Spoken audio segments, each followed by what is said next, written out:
En el Salmo 42, el salmista David, el rey de Israel, después de haber tenido una experiencia muy difícil en su vida, posiblemente la más difícil, escribe el Salmo 42 y dice así: al músico principal, masquil o canción de los hijos de, o a los hijos de Coré. Los hijos de Coré eran los directores, los líderes de alabanza y adoración en Israel, y David escribía poesías, escribía palabras inspiradas por el Espíritu Santo, y se las entregaba a los hijos de Coré para que ellos le pongan música o posiblemente arreglen la música y la letra que David les daba para que todo el coro de Israel lo cante. No se olvida que David era el dulce cantor de Israel. Y así dice el Salmo 42: como el ciervo brama por las corrientes de las aguas. Así clama por ti, oh Dios, el alma mía. Mi alma tiene sed de Dios, del Dios vivo. ¿Cuándo vendré y me presentaré delante de Dios? Fueron mis lágrimas mi pan de día y de noche, mientras me dicen todos los días: ¿dónde está tu Dios? Me acuerdo de estas cosas y derramo mi alma dentro de mí, de cómo yo fui con la multitud y la conduje hasta la casa de Dios, entre voces de alegría y de alabanza del pueblo en fiesta. ¿Por qué te abates, oh alma mía, y te turbas dentro de mí? Espera en Dios, porque aún he de alabarle, salvación mía y Dios mío. Este salmo fue escrito por el rey David cuando estaba huyendo de Jerusalén. Sí, él tuvo que huir en una oportunidad porque su hijo Absalom se había rebelado en contra de su gobierno y simplemente le había hecho un golpe de estado. David, después de muchos años de ser rey, de bendecir al pueblo, de darle a Israel prosperidad y paz y bendición, bueno, ahora la gente se puso a escuchar al hijo de David, a Absalom, y Absalom cautivó, mejor dicho, sedujo a la gente de Israel, y ahora David, que no quiso pelear contra su hijo, no lo quiso resistir, se escapa, y mientras él está en camino, al otro lado del río Jordán, en la tierra de Hermón, de los hermonitas, él empieza a llorar. Este es un gemido. Y entonces él gime y dice: como el ciervo brama por las corrientes de las aguas, de sed, de desesperación. Así clama por ti, oh Dios, el alma mía. Pero hoy quiero que usted note que David dice: mi alma tiene sed de Dios, pero tiene sed del Dios vivo. ¿Cuándo vendré y cuándo me presentaré delante de este Dios vivo? Y hoy quería hablarle acerca de esto, del Dios vivo, el Dios viviente. Y en la Biblia, este nombre, el Dios vivo o el Dios viviente, está escrito. Y muchas veces no está bien traducido, pero yo le quiero leer por lo menos 6 lugares en la Biblia donde este nombre, el Dios viviente, el Dios vivo, está escrito en algún párrafo, en algún versículo, en alguna sección de la Biblia. ¿Por qué? Porque David estaba huyendo de un problema real. Y David no estaba extrañando la presencia de sus amigos, no estaba extrañando su palacio, no estaba extrañando las comodidades que tenía, estaba extrañando y estaba llorando y clamando por la presencia del Dios vivo, la presencia del Dios viviente. ¿Y sabe por qué? Porque en un momento de desesperación, en un momento de prueba, como le estaba pasando a David, que después de haber vivido varios años como rey, ahora toda su vida corre peligro. Todo lo que él había hecho, todo lo que había edificado, todo corría peligro. Y en una situación así, entonces, David, ¿qué quiere? ¿Qué desea? clama por el Dios viviente. No simplemente por un consuelo, no simplemente por una palabra de ánimo. No. Él está pidiendo por la manifestación del Dios vivo en su vida. Y fíjese cómo es que la Biblia describe al Dios viviente. En Deuteronomio capítulo 5, versículo 26 dice, ¿por qué? ¿Qué es el hombre? Para que oiga la voz del Dios viviente, que habla de en medio del fuego, como nosotros la oímos y aún viva. Esta es la expresión de Moisés en Deuteronomio, cuando habla de el Dios que ellos experimentaron en el monte de Sinaí, el monte donde recibieron la ley, donde vieron una manifestación de poder, fuego que caía del cielo, trompetas que estaban sonando, la tierra que estaba temblando, pero un Dios que estaba hablando. En el monte Sinaí Dios dio la ley. ¿Y por qué estamos hablando del Dios viviente? Porque el Dios viviente es el Dios que habla. No es un Dios mudo, es un Dios que habla. Y David, en esta experiencia difícil y dolorosa, donde se sintió, se sintió no solamente que estaba perdiendo todo, pero se sintió que su propio hijo lo estaba traicionando. Imagínese el corazón de un padre, imagínese cómo se estaba sintiendo, no solamente que lo había traicionado, pero lo estaba buscando para matarlo.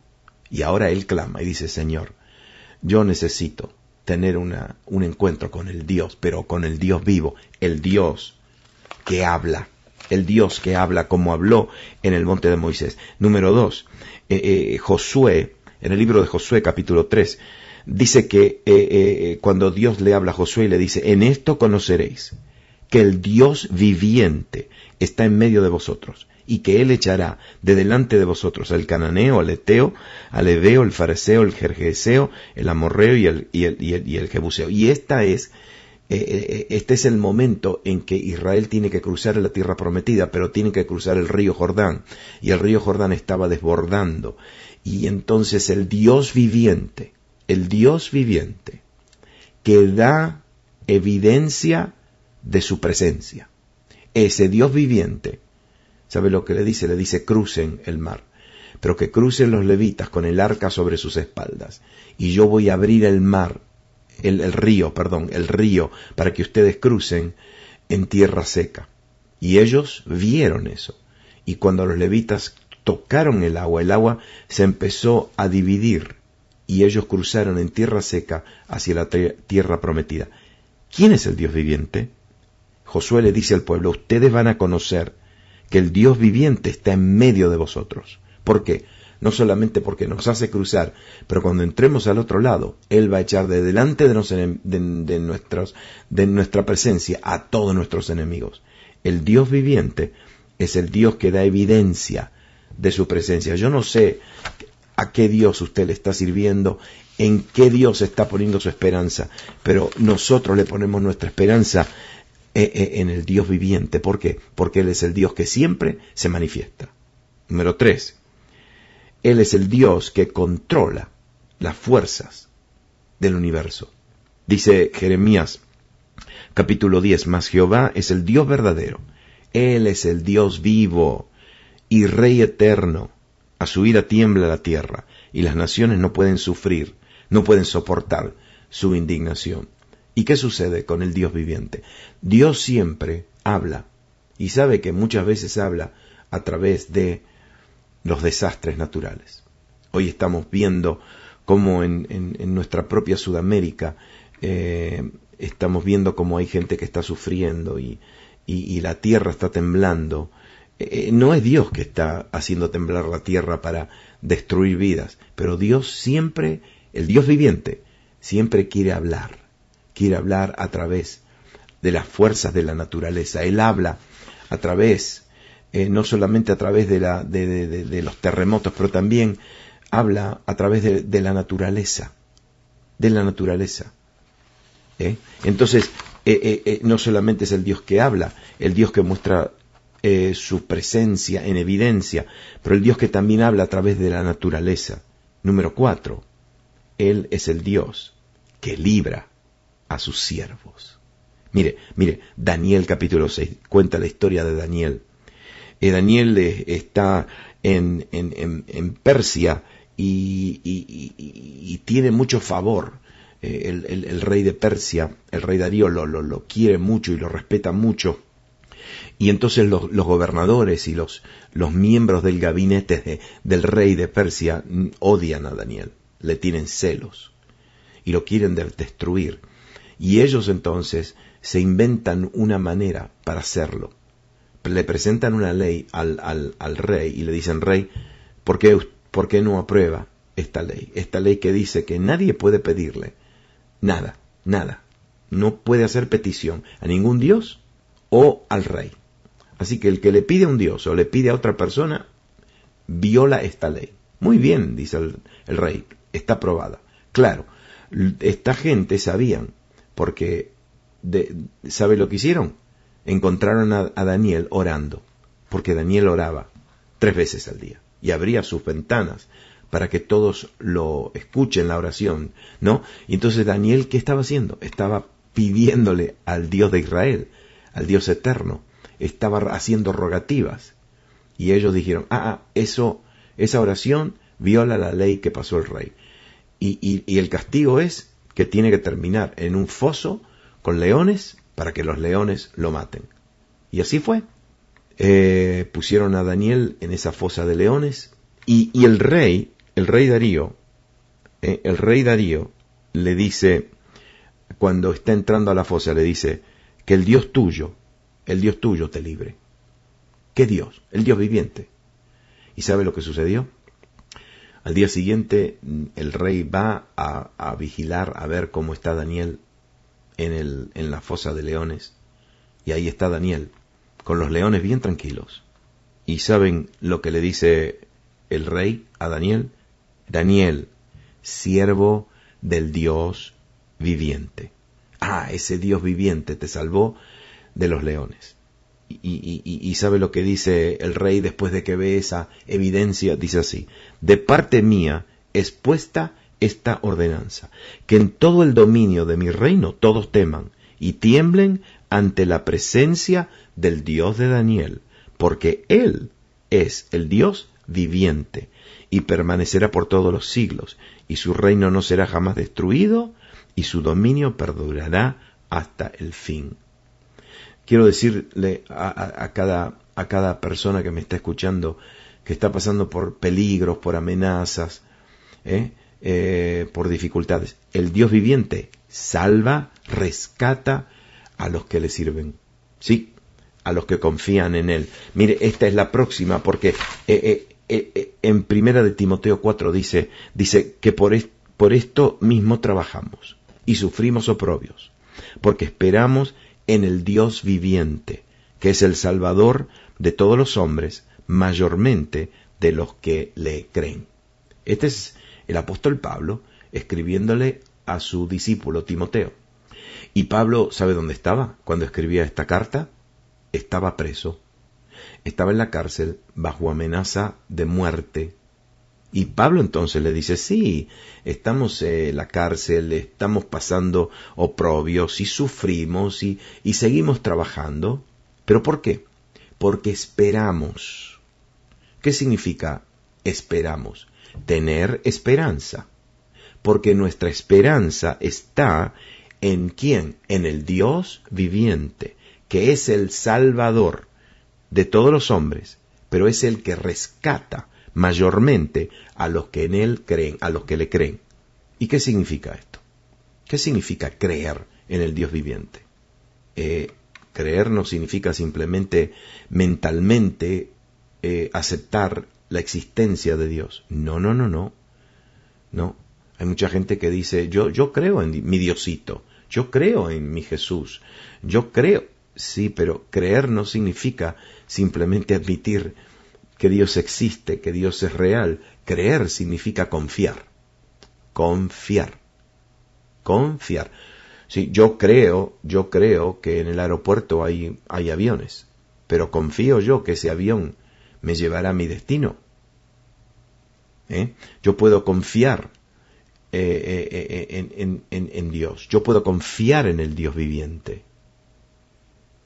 Puedo poner mi vida en las manos del Dios viviente. ¿Por qué? Porque Él es el Salvador, Él es el que rescata. Y mire qué testimonio que tenía Pablo. Pablo decía, yo puedo confiar en el Dios viviente aunque esté en una cárcel, aunque me amenacen a muerte, yo confío en el Dios viviente.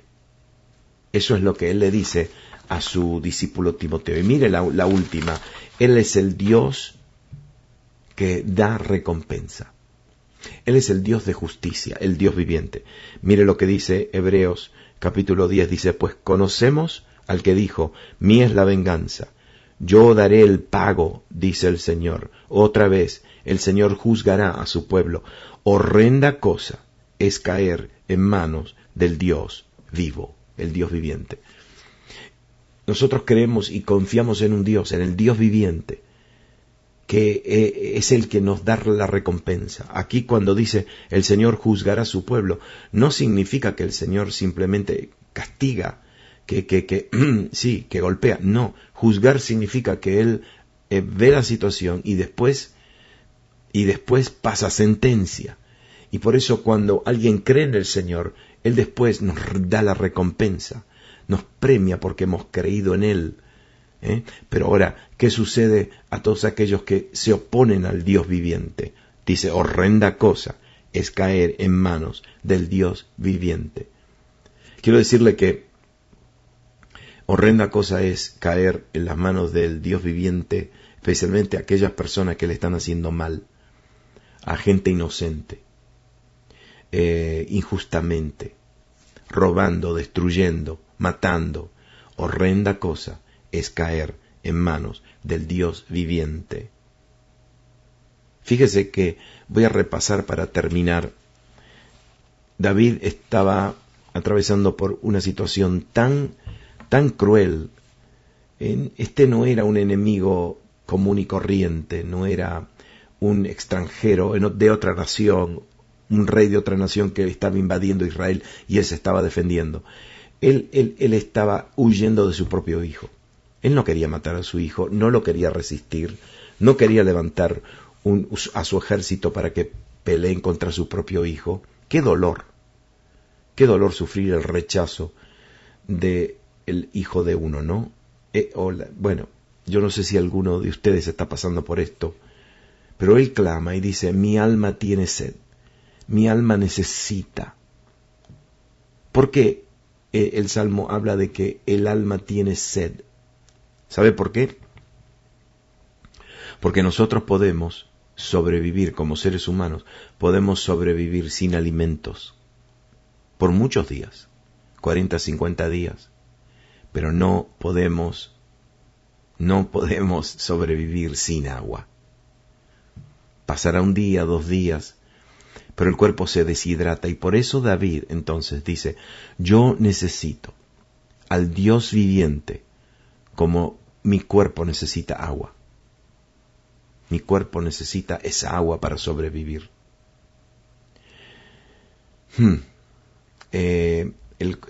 Cada célula de nuestro cuerpo necesita oxígeno. Y cuando nosotros bebemos agua, el oxígeno que está en el agua va directamente a los tejidos y oxigena a nuestras células. Si no tendríamos eso, nuestras células empiezan a morir. Y David, mire que no sabiendo, él no entendiendo cómo funciona el cuerpo, porque esto lo sabemos debido a la ciencia del día de hoy. Pero él dice, yo necesito a ese Dios viviente como agua. Como agua. Mi alma tiene sed del Dios viviente. Aquel Dios que habla. Aquel Dios que manifiesta su presencia y que da evidencia de su presencia. Siempre el Dios viviente da evidencia de que Él está con nosotros. Siempre. el Dios que nos premia y nos recompensa y también que hace justicia en nuestras vidas, que hace justicia en las naciones, que hace justicia en ciudades, que hace justicia con los injustos. Aquel Dios que usa la naturaleza para hablarnos, para compartir con nosotros. Aquel Dios que no se esconde, aquel Dios que se revela.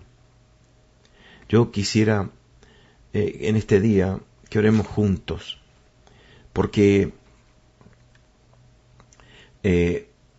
yo sé que a todos aquellos que tienen esa necesidad, sí, yo sé que esa es la necesidad que tienen de conocer, de experimentar al Dios viviente, de experimentar a aquel Dios que quiere hablar, aquel Dios que quiere manifestarse, aquel Dios que quiere ser conocido. Y en este día, si usted tiene esa necesidad, ¿por qué no ora con su propia voz? ¿Sí? ¿Por qué no ora con su propia voz y le dice, Señor, yo necesito creer, yo necesito confiar, yo necesito verte, necesito que tú entres a mi vida y que manifiestes tu presencia, manifiestes tu carácter. Sí, y sabe que Él desea que usted le diga eso. ¿Sabe cuántas personas le han dicho a Dios, Dios, si tú eres real, ven y muéstrate? Y Dios es tan bueno, que lo hace. Y por eso le estoy desafiando para que no importa la situación que esté pasando, el Dios viviente quiere manifestarse a su vida. El Dios viviente quiere tocar su alma, su corazón.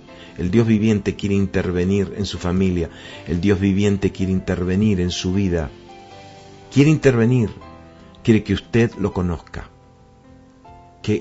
Porque Él no quiere ser alguien escondido. Él no quiere ser un Dios de nombre, un Dios de teología, un Dios de teoría. Quiere ser un Dios viviente. Un viviente Dios. Porque usted no cierra sus ojos por un momento, en este momento, y ora conmigo y dice, Dios mío, te necesito hoy. Hoy te necesito. Te necesito porque ya no sé qué más hacer. ¿Qué más hacer? Se me han cerrado puertas. Los expertos me han dicho que no tengo salida. No tengo esperanza. He perdido la esperanza en las personas. Ya no sé hacia dónde ir. Pero hoy te llamo. Hoy te digo, Dios viviente, que te quiero conocer. Te quiero conocer. Y Espíritu Santo, tú lo puedes hacer. En el nombre de Jesús, revélate a cada uno de ellos. Amén y amén.